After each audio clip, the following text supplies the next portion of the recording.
नमस्ते दोस्तों, मैं आप लोग के सामने एक गाना गाने जा रही हूँ, सहाना गीत।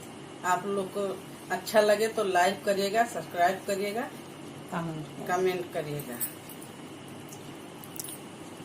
ननद हो बनल बड़ू सोने का चिरैया, ननदी हो बनल बड़ू सोने का चिरैया।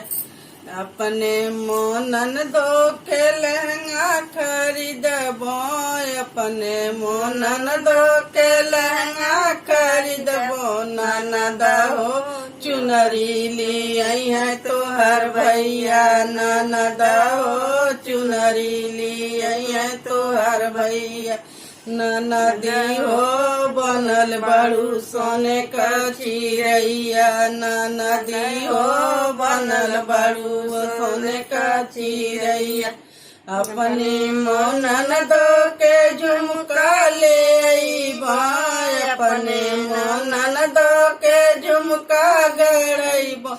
ननद हो हरवा ले आई है तोहर भैया, ननद हो हरवा ले आई है तोहर भैया। ननद हो बनल बड़ू सोने का चिरैया, अपने मोनन दो के कड़वा ले अइबा, अपने मोनन दो के कड़वा ले अइबा।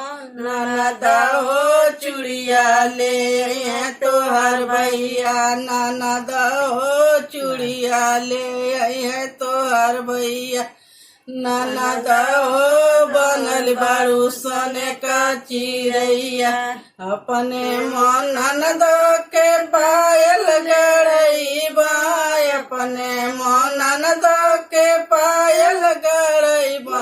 ननद हो बिछुआ ले आई है तोहर भैया, ननद हो बिछुआ ले आई है तोहर भैया। ननद हो बनल बड़ू सोने का चिरैया।